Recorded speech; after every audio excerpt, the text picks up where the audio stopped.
today's quick, stupid review.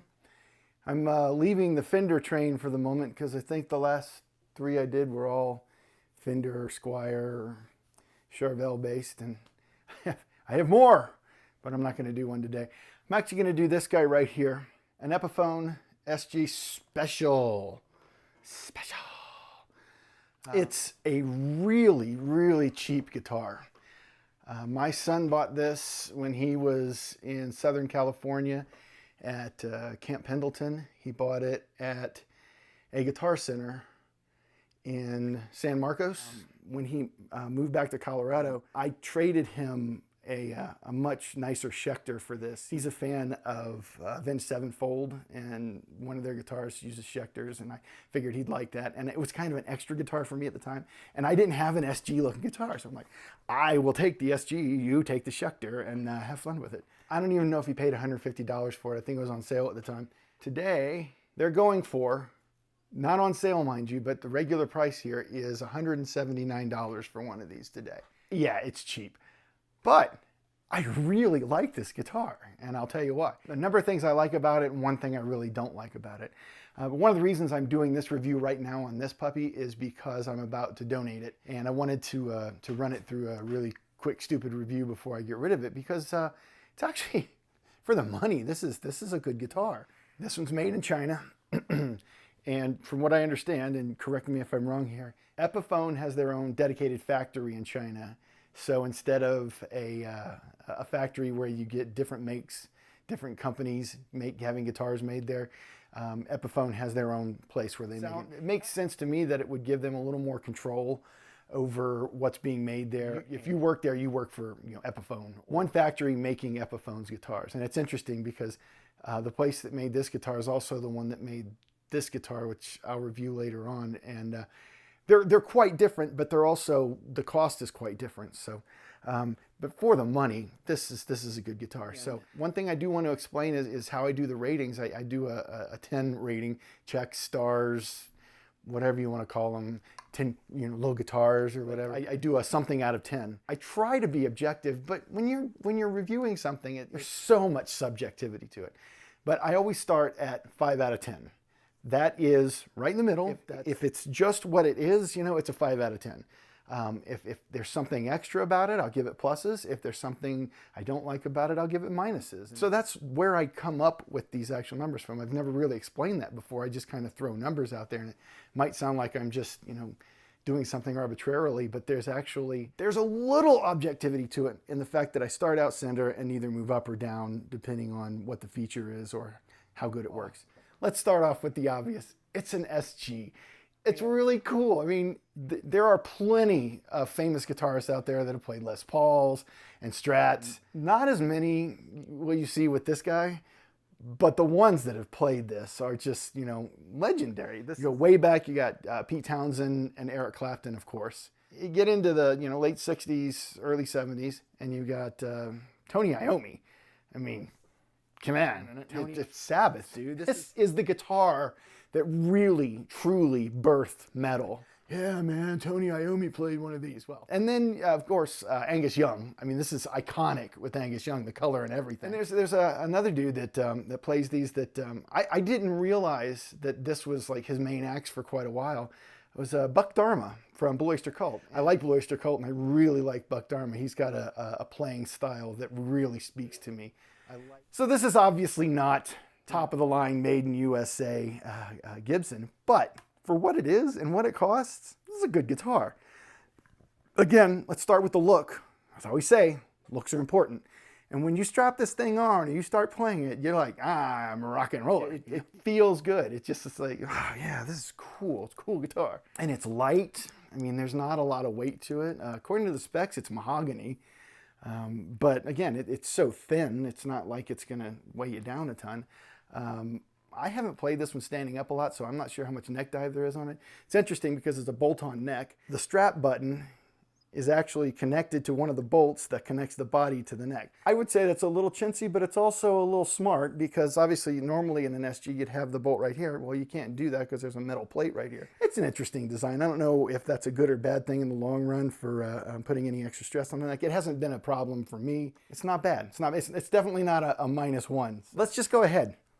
+1 for how cool this thing looks. It's like, if you want an SG, buy this, because it just looks so cool. And you start playing it, and you automatically, you're just like, I got to play some AC/DC or something, you know, or some Sabbath. It is real easy to play. The neck on it is decent.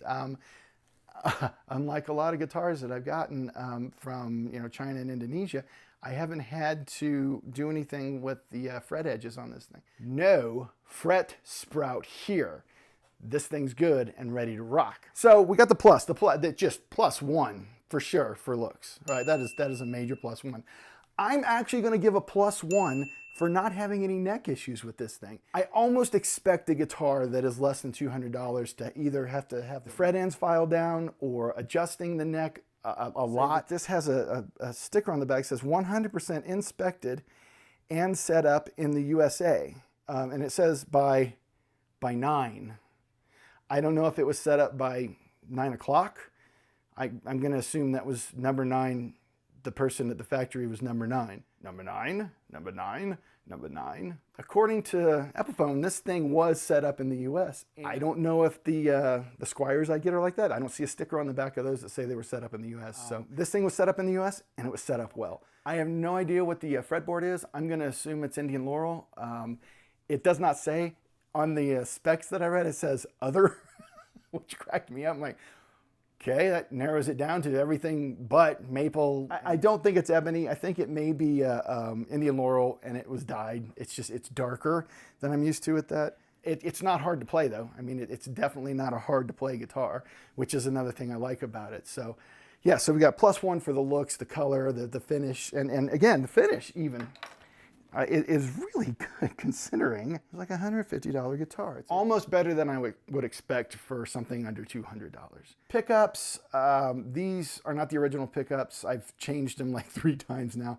At one point I had some Seymour Duncans in here because that's just my go-to. The original pickups weren't bad though. They're usable. They're mediocre pickups from China. They will play fine. If you're going to distort them, they're going to be fine. They're just fine. So no pluses, no minuses for that. The price, I'll give +1 for the price. So that's you know, we're at 5, we got 6, 7, 8. We're up to 8 out of 10 now. Tuning pegs, they're what you would expect for $200. They're not horrible though. I had not played this since I restrung it. I set it up about a month ago. I haven't played it since then. I picked it up today, and it wasn't far from in tune. I just had to tighten it up a little bit, and it was fine. So they're not bad. They feel kind of cheap, but they'll keep the guitar in tune if you're playing it. So. No pluses or minuses for that one, just good enough. Electronics, again, it's a $200 guitar. You get $200 guitar electronics. I don't know how long they would last. The jack is fine. There's nothing loose. I just can't get over the look of it. It just looks so cool. I'm going to get another one of these, but we're going to come now to the thing that I don't like about it. The bridge is junk. It's a wraparound bridge, which I'm not fond of to start with, but it's not even really adjustable. There's no individual saddles. So you can't raise the height or the intonation of individual strings. There's just 2 set screws on the ends of it that you can have go forward or backwards to pull the whole thing in and out. You can wiggle it sideways, but so intonation, you're gonna get what you get. It's not gonna be the greatest in the world, but again, it's good enough to play around with. Would I gig with this guitar tonight? Yes. If I wasn't like on stage at Madison Square Garden, which I don't really have to worry about tonight, do I? If I was playing a local club or a bar, just having some fun, even jamming with some friends, I would absolutely use this guitar. I actually don't think it would be too bad, you know, playing shows with it. I worry a little about tuning stability and intonation. These are things live that probably aren't going to be that much of an issue. Recording, I don't like this. And intonation is obviously really important when you're recording. So I have recorded with it. I've done some things just to say I recorded with it. It's not going to be like a main axe that I use for recording ever. I like this so much that eventually I'm going to replace it, probably with another Epiphone, probably a higher end Epiphone. I got to get a Tune-o-matic bridge though. I can't have this wraparound stuff. I just prefer Tune-o-matic, and that's one of those subjective things. Now, objectively, I can tell you this is a bad wraparound bridge, so that's a -1. Oddly enough, on this, $150, $180 guitar now, I only have that one thing really to knock down on it, that the bridge is just not good. So it's a -1.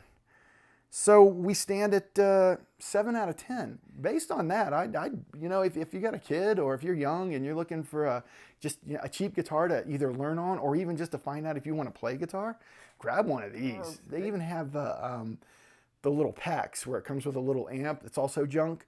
But if you get a bad one, send it back.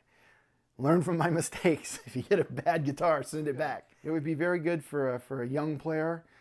It's fun for an older player. It was fun for me because it's one you can tear apart, change the pickups, change the electronics, try different string setups, try different gauges, and not worry about messing it up. It's a good experimental guitar. It's a good guitar to learn how to do your maintenance on. So yeah, I would absolutely recommend this. I would recommend this as is, or I would recommend it with the stupid little amp pack even.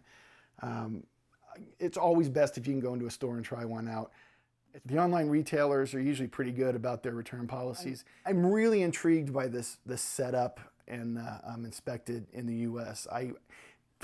If they can do that for a $180 guitar, I don't understand some of the other issues I've had with some of the other guitars. So yeah, in the end, yeah, it's a fun guitar. I have really enjoyed playing this. It's one of those guitars. Yeah, I drink some whiskey every now and then. And if you want a guitar that you can pick up, and just plug in when you've been drinking some whiskey and you're watching some rock and roll, you can pick this thing up and just thrash around with it. You don't have to worry about messing it up. Not like this guy here, which I would never do that with, or this guy. Yeah, you pick this up and you're just like, I am a rock star. Woo! Give me some more whiskey. Woo! It's a party guitar. So I gotta say how surprised I am for a guitar under $200. How good this thing is. It's not a $500 guitar, it's not a $1,000 guitar. I don't know that you'll find much better for $200. I've played guitars for $400 that weren't as good as this one. I've actually been reading the comments some of you folks have been leaving, and I appreciate that. I will say that I can only review the instrument I have in my hands. I don't go online and read other people's reviews and tell you how good they said it is. I will tell you what I think of this instrument right here. You may get one of these that's horrible. I may review something and it may not be good, and you may get one that's fantastic. I'm sure it happens particularly with the lower end models because, again, the quality control may not be quite so good there. And I generally have caveats in there like go to a store and try them out. That's the best way to find out. Make sure that wherever you're buying it has a good return policy in case there's a problem with it. And it's all subjective in the end. As objective as I want to be about it, it's really about how it feels to me. And this guy right here, this one feels really good. It'd be really ironic is if I do end up getting a $500 or $900 version of this with the Tune-o-matic bridge and I don't like it as much. that would suck. Good. I think I'll have to go to the store and try one out. So y'all have a good time and keep rocking. Remember, we're all rock stars. Okay. All right. Usual. Try that again. Because, words are hard. My eye, got my eye. That's my eye. This thing works. So, no mama. I want to say spread trout. Spread trout. Because it's just going to rip this puppy right off of here. I'm just a wreck. I can't, it doesn't, this is not as easy as it looks. Hold on, please. One moment, please. Try again. We'll go ahead and get that replaced for you in the next week or so. Just send it back. Just send it back. That's what I did with this guard. You don't move when it's bar, but you personally about that. Cut.